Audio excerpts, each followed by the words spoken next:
नमस्कार, मैं हूं राजेंद्र देव और आप देख रहे हैं हमारा खास कार्यक्रम मुद्दे की बात। और आज बात साइकिल पर सवार चल यार धक्का मार के, क्योंकि समाजवादी पार्टी अपना कुनबा बढ़ाने में लगी है। मकसद है यूपी में अपनी जीत का परचम लहराना। शनिवार को समाजवादी पार्टी में 3 दिग्गज नेताओं की एंट्री हुई। इनमें से एक मुलायम सिंह यादव के जमाने के नेता हैं और दूसरा काशीराम के साथ मिलकर बसपा की नींव रखने में साथ दे चुका है। लेकिन एक और तीसरा नेता है, ये कोई और नहीं, बाहुबली मुख्तार अंसारी के भाई सिबकतुल्ला अंसारी हैं, जिन्होंने सपा का दामन थाम लिया है। इसको लेकर भाजपा समाजवादी पार्टी पर हमले बोल रही है। और अब सवाल इस बात का है कि क्या क्लीन पॉलिटिक्स के जो मापदंड अखिलेश यादव ने तय किए थे, क्या अब उन्होंने उससे समझौता कर लिया है? रिपोर्ट देखिए।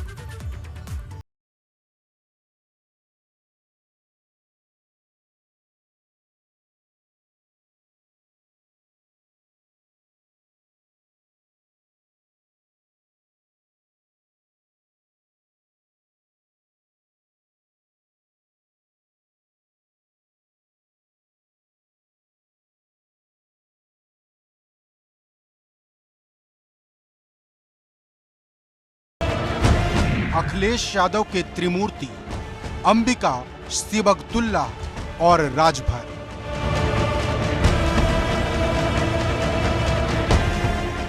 यूपी में विधानसभा चुनाव से पहले राजनीतिक दल के प्रति आस्था के साथ नेताओं का रंग भी बदलने लगा है और इसका सबसे बड़ा गवाह बना समाजवादी पार्टी का लखनऊ मुख्यालय, जहां बड़े दिग्गज नेताओं ने साइकिल का दामन थाम लिया।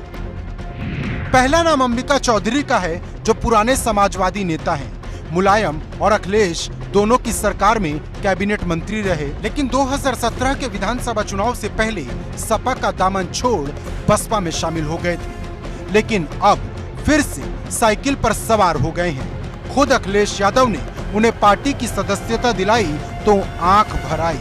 अब ये आंसू सियासत के थे या सियासत के लिए, ये आने वाला वक्त बताएगा। समाजवादी पार्टी के परिवार में शामिल होकर के मैं अपने को गौरवान्वित मानता हूं और ये समय की ज़रूरत है। जो लोग समाजवादी पार्टी में हैं, जो लोग समाजवादी पार्टी में नहीं हैं, उन सारे लोगों को मिल करके एकजुट हो करके और भारतीय जनता पार्टी की सरकार को उखाड़ फेंकने के इस काम में शामिल होना चाहिए। माननीय अखिलेश यादव जी के नेतृत्व में यही मूल कारण है जिसके कारण मैं समाजवादी पार्टी में आज शामिल हुआ। दूसरा नाम बाहुबली मुख्तार अंसारी के बड़े भाई सिबकतुल्ला अंसारी का है, जिन्होंने अपने बेटे के साथ साइकिल का दामन थाम लिया है। नीट एंड क्लीन पॉलिटिक्स का दावा करने वाले खुद अखिलेश ने सिबकतुल्ला और उनके बेटे को पार्टी की सदस्यता दिलाई। तीसरा नाम बहुजन समाज पार्टी छोड़कर आए सुखदेव राजभर का है, जिन्होंने कभी काशीराम के साथ मिलकर बहुजन समाज पार्टी की नींव रखी थी, लेकिन अब वो समाजवादी हो गए हैं। यूपी की सत्ता में पूर्वांचल की अहम भूमिका है और ये माना जाता है कि जो राजनीतिक दल पूर्वांचल को कंट्रोल कर लेगा, सत्ता की चाबी उसे ही मिलेगी। इसी रणनीति के तहत समाजवादी पार्टी ने 2022 के विधानसभा चुनाव से पहले अपने कुनबे को मजबूत करने के लिए पूर्वांचल के बड़े नेता अंबिका चौधरी की घर वापसी कराई है, तो माफिया डॉन मुख्तार अंसारी के बड़े भाई सिबकतुल्ला अंसारी को पार्टी में शामिल किया है। मुख्तार के परिवार का मऊ और गाजीपुर में दबदबा है, तो अंबिका चौधरी बलिया के कद्दावर नेता हैं। दोनों के समाजवादी पार्टी में आने से भारतीय जनता पार्टी के लिए पूर्वांचल का सियासी समीकरण गड़बड़ाता नजर आ रहा है। सत्ता में वापसी की पुरजोर कोशिश में लगी समाजवादी पार्टी के लिए हो सकता है ये एक बड़ा दांव हो, लेकिन जिस तरीके से मुख्तार अंसारी के बड़े भाई सिबकतुल्ला अंसारी का ग्रैंड वेलकम खुद अखिलेश यादव ने किया है, उससे कई सवाल खड़े हो गए हैं कि क्या यही अखिलेश की नीट एंड क्लीन पॉलिटिक्स का हिस्सा है, क्योंकि यही वो अखिलेश थे जिन्होंने अतीक अहमद का हार झटक दिया था। यही वो अखिलेश थे जिन्होंने डीपी यादव को मंच पर चढ़ने नहीं दिया था, लेकिन 2 चुनाव के हारे अखिलेश को सब कबूल हो गया, दाग भी और दागी भी। समाजवादी पार्टी हो या बहुजन समाज पार्टी, इन दोनों ही राजनीतिक दलों ने उत्तर प्रदेश में अपराध और अपराधियों को बढ़ाने का काम किया है। तमाम बलात्कारी हैं, अत्याचारी हैं, अनाचारी हैं, पापाचारी हैं, जिनके भरोसे ये दोनों राजनीतिक दल चलते रहे हैं। और इन अपराधियों ने अपनी ठिकाना बना रखा है, कभी सपा में, कभी बसपा में। और ऐसे ही में अब मुख्तार अंसारी के परिवार को फिर समाजवादी पार्टी अपने यहां शामिल कर रही है। समाजवादी पार्टी बिना अपराधियों के एक कदम नहीं चल सकती है। उनकी साइकिल का पहिया अपराधियों के पेडल मारने से ही घूमता है।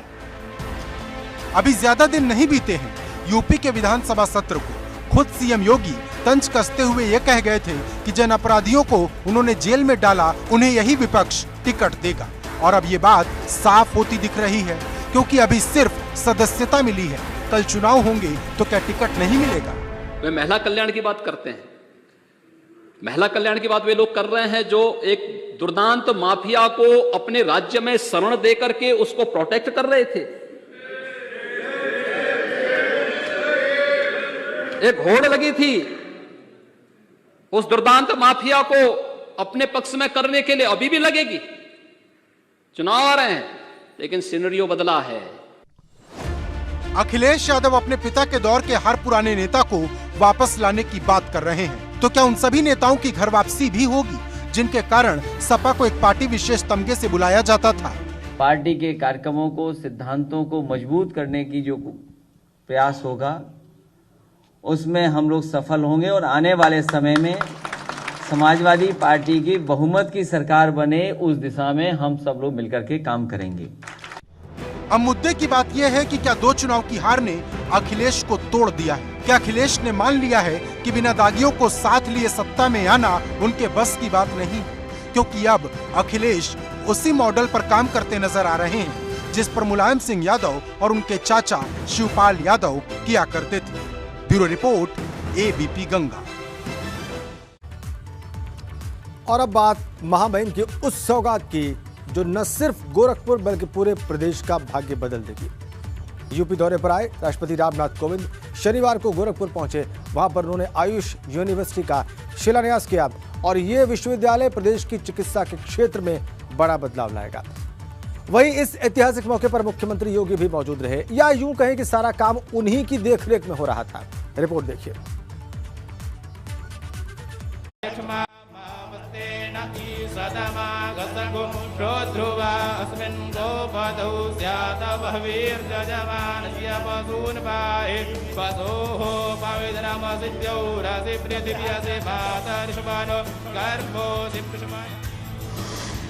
गोरखपुर को महामहिम की सौगात।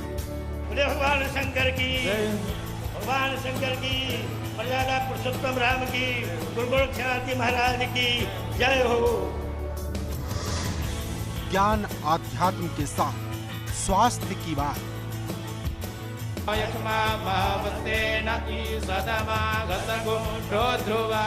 ये सिर्फ शिलान्यास नहीं है, ये गोरखपुर और यूपी के विकास के मील का पत्थर है।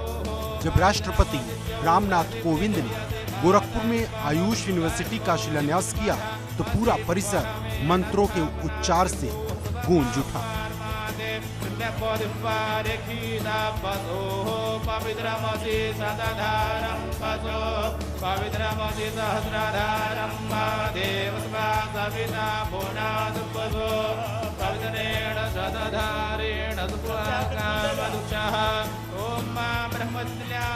इस पावन मौके पर सीएम योगी, राज्यपाल आनंदीबेन पटेल समेत तमाम अतिथिगण मौजूद रहे। जब आयुष यूनिवर्सिटी की आधारशिला रखी जा रही थी, तब गोरखपुर में जमकर बारिश हो रही थी।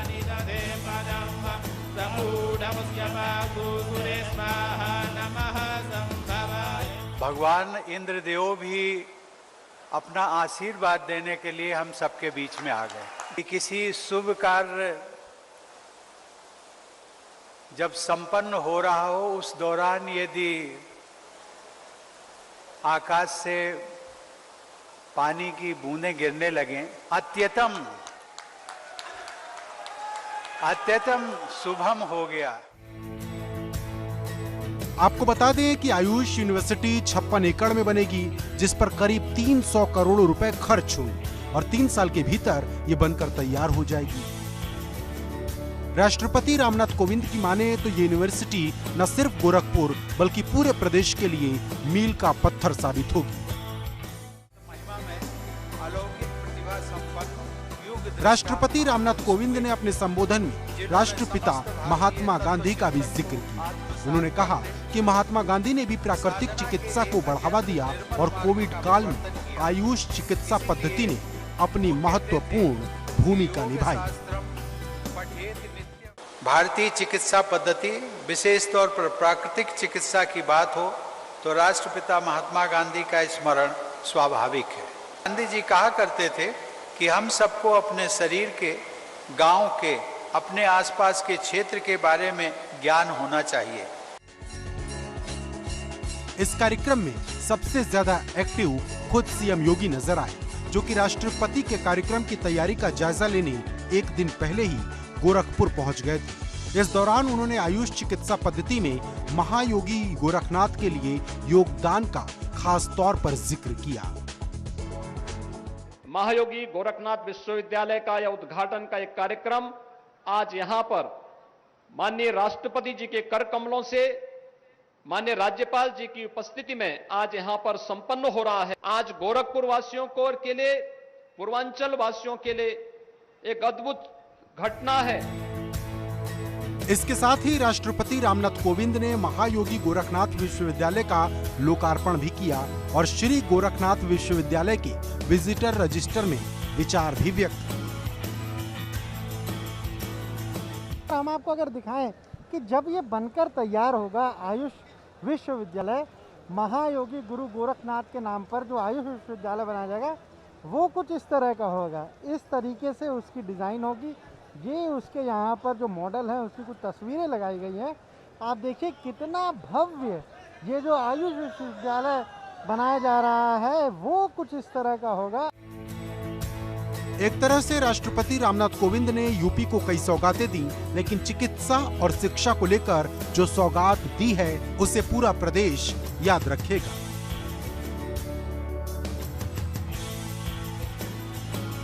Bureau report, ABP Ganga. और बात कानपुर की उन जर्जर इमारतों की जो चलते फिरते रॉकेट लॉन्चर हैं, जो कब किस पर गिर जाएं, कब किसकी जान ले लें, कोई नहीं जानता। ऐसी कोई 700 से ज्यादा इमारतें हैं कानपुर में, लेकिन नगर निगम है कि सोया हुआ है, या यूं कहें कि वो शायद एक बड़े हादसे का इंतजार कर रहा है।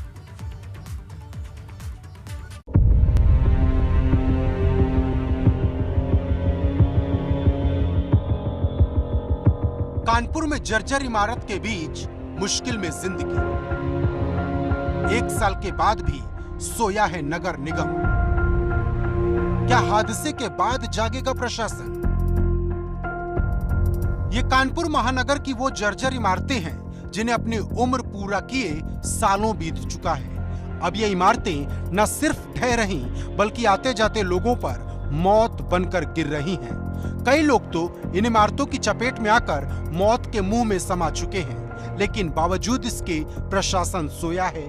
ऐसा लगता है कि नगर निगम के अफसर बड़े हादसे का इंतजार कर रहे हैं, क्योंकि छोटे मोटे हादसों से तो नगर निगम की कुंभकर्णी नींद भला कहां टूटेगी। ये सवाल इसलिए भी बड़ा है क्योंकि कानपुर नगर निगम ने 700 के करीब ऐसी जर्जर इमारतों को चिन्हित कर रखा है। पिछले 1 साल में ही करीब 70 इमारतें जर्जर घोषित की गई थी, लेकिन अब तक इन इमारतों का कोई इलाज नहीं किया गया। अब ये सोए हुए सिस्टम का ही नतीजा है कि बीते गुरुवार को नगर निगम की लापरवाही का खामियाजा रजवी रोड पर 3 लोगों को अपनी जान गंवाकर चुकाना पड़ा, लेकिन नगर निगम इससे भी नहीं जागा। कानपुर नगर निगम जर्जर इमारतों को चिन्हित तो कर लेता है, लेकिन कार्रवाई नहीं की जाती। कार्रवाई क्यों नहीं की जाती, इसका जवाब नगर निगम के पास भी नहीं है। हटिया इलाके में हम मौजूद हैं। तमाम कानपुर नगर के ऐसे इलाके हैं जो पुराने हैं, 100-150 साल पुरानी इमारतें हो चुकी हैं, ढहती हैं और लोगों की जीवन लीला समाप्त कर देती हैं। 1 साल पुराना ये हादसा है। ये इमारत हटिया इलाके में गिरी थी जन्माष्टमी के ठीक पहले 13 अगस्त को, और 2 लोगों की जान यहाँ पर चली गई थी। स्थानीय लोगों को आते जाते डर लगता है, पता नहीं कब कहां से कौन सी इमारत गिर जाए और कब कौन सा दिन आखिरी हो जाए। ये जो इमारत थोड़ा जर्जर थी और पारिवारिक विवाद चल रहा था भाई का, उसमें ये बिल्डिंग बरसात के होने के कारण ढह गई। तो 2 लोग थे, माँ बेटी उनकी मौत हो गई थी पिछले साल। कि यहाँ पर कई सारी इमारतों को जर्जर घोषित किया गया है। हाँ, एक जैसे ये बिल्डिंग है, इसको जर्जर घोषित कर दिया गया। पिछले साल प्रमिला पांडे जी आई थी, तो उन्होंने यहाँ की इमारतों में कई इमारतों को देखा जर्जर हैं, 100-100, 200-200 साल पुरानी है, तो उन्होंने नोटिस दिया था कि इनको खाली कर दीजिए और गिरवा दीजिए। कानपुर महानगर में जर्जर मकानों की संख्या 717 के करीब है।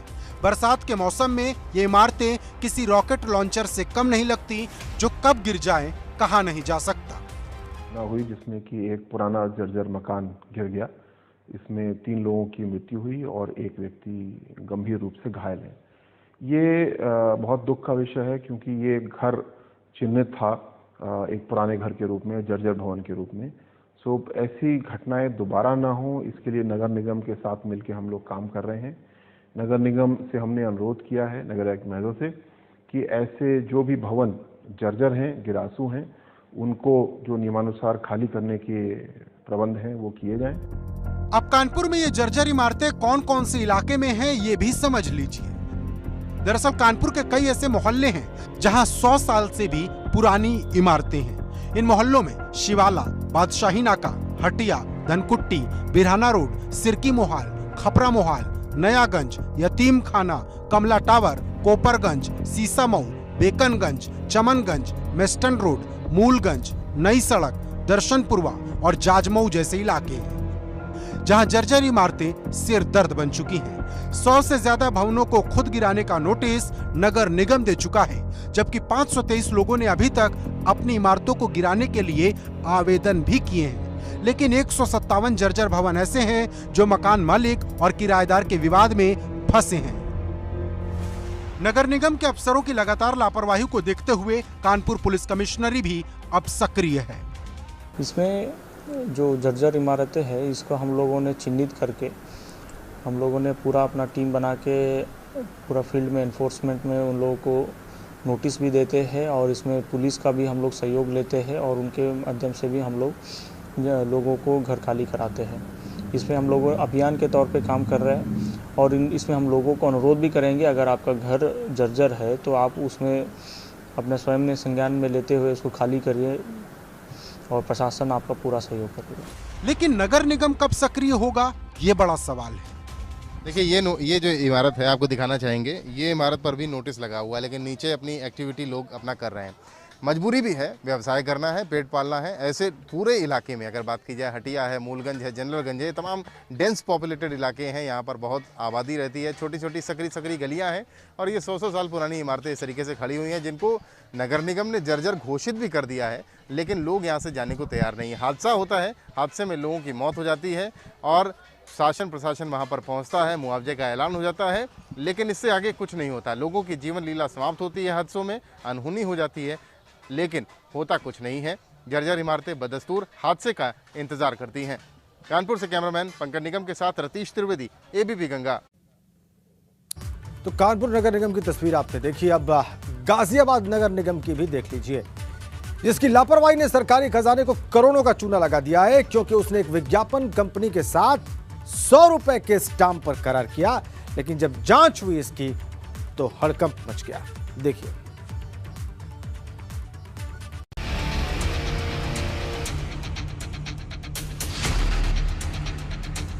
सरकार चाहे जितना जीरो टॉलरेंस और भ्रष्टाचार मुक्त शासन की बात करे, लेकिन अधिकारी पलीता लगाने का तिकड़म भिड़ा ही देते हैं।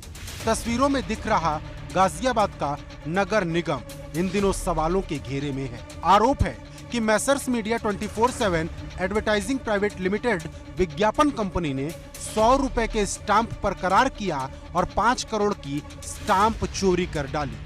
लेकिन जब मामले की जानकारी जिलाधिकारी राकेश कुमार सिंह को हुई, तो उन्होंने सहायक महानिरीक्षक निबंधन कृष्ण कुमार मिश्रा को मामले की जांच करने को कहा, और जब जांच हुई तो 4 करोड़ से ज्यादा के स्टाम्प शुल्क में कमी मिली।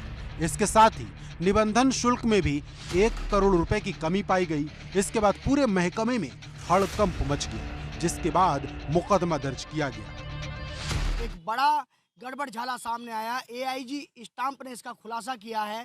100 रुपए के टेंडर, 100 रुपए के स्टाम्प पर 250 करोड़ रुपए का टेंडर कैसे दे सकता है नगर निगम? यानी कि एक बड़ा खेल हुआ है गाजियाबाद नगर निगम के द्वारा।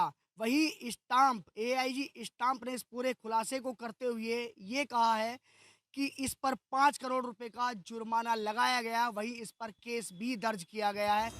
इस पूरे प्रकरण में नगर निगम के अधिकारी भी सवालों के घेरे में हैं। सवाल है कि नगर निगम ने महज 100 रुपए के स्टाम्प पेपर पर अनुबंध क्यों किया, क्योंकि गाजियाबाद नगर निगम का ये कोई पहला कारनामा नहीं है। इससे पहले भी नगर निगम के अधिकारी मोर्टा में डंपिंग ग्राउंड बनाने के लिए जमीन के मालिक से किए गए अनुबंध के मामले में फंसे हुए हैं। उन पर स्टाम्प शुल्क में चोरी का आरोप है।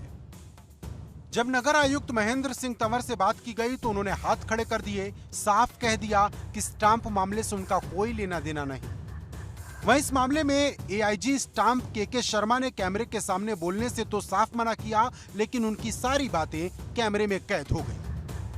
अब मुद्दे की बात यह है कि जो करोड़ों का घोटाला हुआ है उसकी भरपाई कैसे होगी, और उससे भी बड़ी बात यह कि नगर निगम अपनी गलतियों से सबक कब लेगा।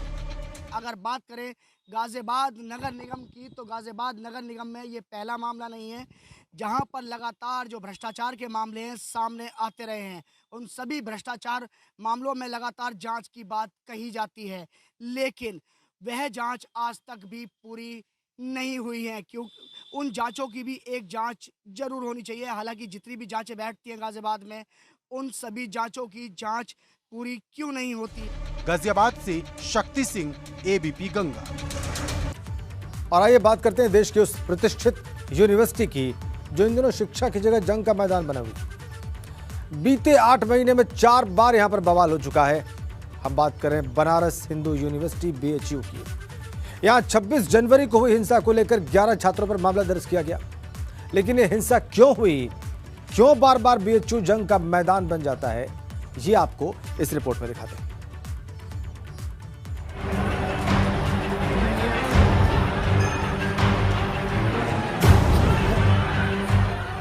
शिक्षा के मंदिर में क्यों हो रही महाभारत, क्यों ज्वालामुखी बनकर फूट रहा BHU का गुस्सा। कहते हैं कि जब BHU की स्थापना हुई थी तो 5 लाख मंत्रों का जाप हुआ था। बड़े बड़े लोग आए थे क्योंकि नालंदा के बाद देश में इतना बड़ा और विशाल शिक्षा का मंदिर बन रहा था। लेकिन आज उसी शिक्षा के मंदिर में तनाव है, क्योंकि 26 अगस्त की देर रात हुए बवाल के बाद दोनों छात्रावासों के 11 छात्रों के खिलाफ संगीन धाराओं में मामला दर्ज कर लिया गया है और मामले की तह तक जाने के लिए पुलिस परिसर के CCTV खंगाल रही है।